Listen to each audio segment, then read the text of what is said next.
Bonjour à tous et bienvenue sur Avenir TV. C'est toujours un plaisir de vous retrouver tous les matins pour le débrief de l'actualité. Sachez que vous êtes en compagnie de la grande famille matinale avec Jires Ngakana et Jidres Mebata, sans oublier Cephas Ngakana et on n'oublie pas Dina Gaxo qui est toujours à la partie technique et à la caméra. Grand merci à Anastasia, Madame Anastasia qui est à la supervision des émissions.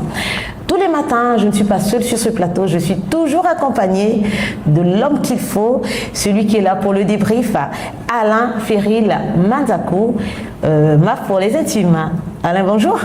Bonjour, c'est un réel plaisir. Ah oui, j'espère que tu vas bien, tout est ok pour la matinale. Ouais, je suis très chaud. En tout cas, j'espère que vous aussi, vous êtes chaud pour le débrief de l'actualité. Voici donc les titres.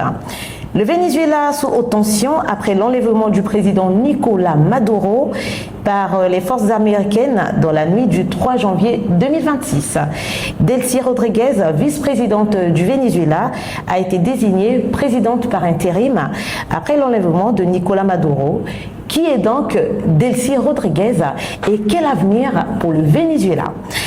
En sport, les huitièmes de finale ont opposé la Côte d'Ivoire au Burkina Faso et l'Algérie à la RD Congo, avec une qualification pour les quarts face au Maroc ou le Sénégal. Voici pour les titres. Le Venezuela est sous haute tension après l'enlèvement du président Nicolás Maduro par les forces américaines dans la nuit du 3 janvier 2026.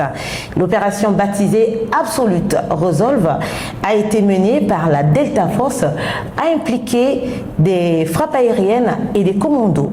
Maduro et son épouse Cilia Flores ont été capturés et inculpés de narcoterrorisme et de trafic de drogue. Mr. Ferril, que pensez-vous de cette attaque du 3 janvier 2026 de l'Amérique au Venezuela? Vraiment, c'est un acte de barbarie. Oui, il faut qu'on se le dise. Vous savez, si c'était au niveau d'autres continents, sinon au niveau soit de l'Afrique, on appellerait cela un acte de barbarie. Et je ne vois pas comment est-ce qu'un président élu démocratiquement, vous venez l'enlever, on appellera ça de l'enlèvement. Oui. Vous venez l'enlever comme ça et aux yeux de sa population, infliger la honte, sinon faire montre la faiblesse d'un pays dans ce sens, c'est vraiment décevant et c'est très désolant. Très désolant. Mais la capture de Maduro révèle-t-elle une fragilité structurelle de la sécurité intérieure et des services de renseignement vénézuéliens dans les semaines précédentes? Je pense que cette question, elle est très bien posée. Vous savez, les services secrets et la sécurité intérieure est là pour recueillir des informations très importantes. Et ça me dépasse de voir qu'un pays comme le Venezuela, soit il n'était pas assez, je parle des autorités, des autorités de ces deux secteurs de sécurité, n'étaient pas assez avisés. Parce que quand vous attaquez au pays comme les États-Unis, vous tenez tête au pays comme les États-Unis, il faille mettre déjà en place un système de sécurité solide. Mais à ma grande surprise, ça s'est passé dans la facilité, arrivé jusqu'à enlever le président de la République au moment où il y a la sécurité intérieure qui est là, il y a les services secrets, il y a la garde républicaine. Mais jusqu'ici, je sais que il serait très tôt de parler de la fragilité, mais ça se verra et on pourra aller loin jusqu'à dire qu'il n'y a-t-il pas eu de la corruption dans ce sens-là? Voilà, parce que justement. Oui, puisque quand les services secrets, la sécurité intérieure est corrompue, je pense que tout devient passoire. Vous avez évoqué la corruption. Moi, j'aimerais bien savoir si les pays alliés tels que la Russie, par exemple, la Russie, la Chine ou d'autres pays ne pouvaient-ils pas intervenir pour protéger le Venezuela? Avant de répondre à cette question-là, il y a on parle de l'ingérence des problèmes politiques dans un pays selon les chartes des Nations Unies, mais je pense que les États-Unis n'ont pas respecté cette convention. Les États-Unis n'ont pas respecté cette convention des Nations Unies. Et ça, il faut qu'on en parle. Il faut qu'on en parle. Ils n'ont pas respecté cette convention. Alors, les pays comme la Chine, je pense que un jour après cet enlèvement, la Chine, le président chinois Xi Jinping a prononcé un discours là-dessus, même le président russe Vladimir Poutine. Tous les deux, pour faire bref, ont été déçus, ont traité cet acte d'irresponsable, tout en réclamant la libération de Maduro. Bon, c'est assez récent. Je pense que après les interventions de Vladimir Poutine, Xi Jinping et d'autres pays, d'autres présidents, je pense que la situation pourra s'apaiser. On a également vu en Afrique certains présidents parler, tels que le président du Burkina Faso, Ibrahim Traoré. Que pensez-vous de ce qu'il a dit? IB, comme l'appelle bien l'Ouest africain, il y a pas mal d'Africains, Ibrahim Traoré, je pense que c'est un président, c'est vrai que jusqu'ici c'est un président intérimaire, mais il est aussi dans le collimateur américain. Il est utile dans les collimateurs américains. Son discours tient lieu. Voilà, puisque on ne voit pas pourquoi est-ce que celui qui joue le gendarme international et l'homme de la paix être contradictoire, être versatile, être changeant à chaque fois. À un moment donné, il parle de la paix, à un moment donné, parce que là on parle de l'enlèvement. Il y a eu des morts. Il y a eu des morts. Le Cuba réclame 6 de ses 12, je pense bien, si je ne me trompe pas, 12 de ses officiers qui étaient sur place pour la sécurité, qui sont tombés lors de cet enlèvement. Oui. Donc, le discours de IB vraiment tient vraiment lieu. Il faut laisser chaque pays gérer leurs problèmes. S'il faut venir en aide, apporter des solutions, il faut le faire d'une manière responsable et pacifique. Voilà, c'est ça. Alors, on parle du Venezuela. Après l'enlèvement présumé de Nicolás Maduro, l'impérialisme ne refait-il pas surface en Amérique latine? Cette question, on en a parlé avec des amis intellectuels dans un forum WhatsApp. Et vous savez, l'impérialisme de nos jours a changé de forme. Okay. On parlerait de l'impérialisme culturel et là encore, on voit que puisque le Venezuela est le premier pays attaqué, mais le Venezuela n'est pas le seul pays sud-américain à être dans le collimateur des Américains. On voit la Colombie, on voit le Mexique. Donc, je crains que lors de son investiture, Donald Trump a prononcé un discours. Dans un extrait de son discours, il a dit que l'Amérique devrait grandir à nouveau. Voilà, l'Amérique devrait grandir. Mais moi, je me disais que c'était sur le plan politique ou économique, voire même militaire, puisque c'est la première puissance militaire mondiale.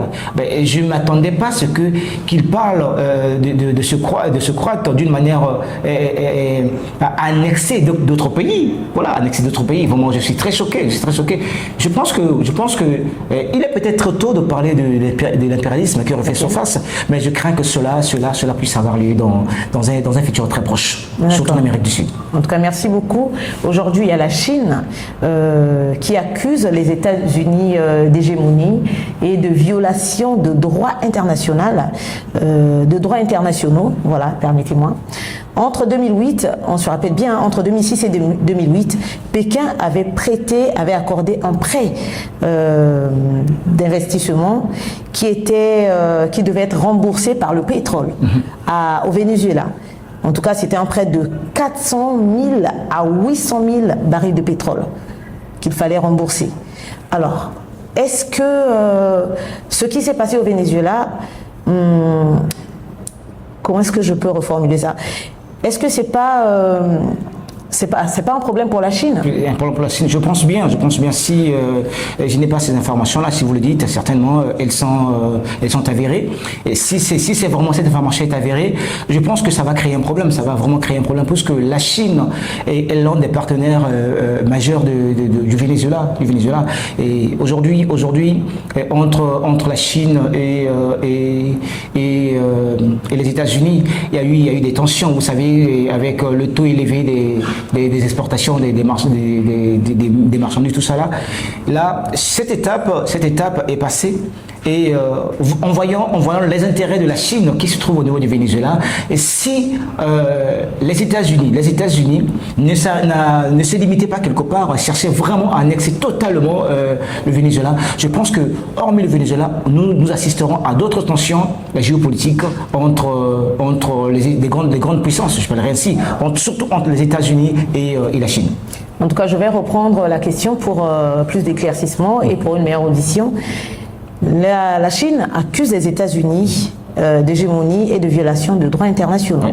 Alors, on se rappelle, entre 2006 et 2008, Pékin avait accordé un prêt d'investissement qui devait être remboursé au pétrole, et le Venezuela expédiait environ 400 à 800 000 barils de pétrole à la Chine pour rembourser ses dettes.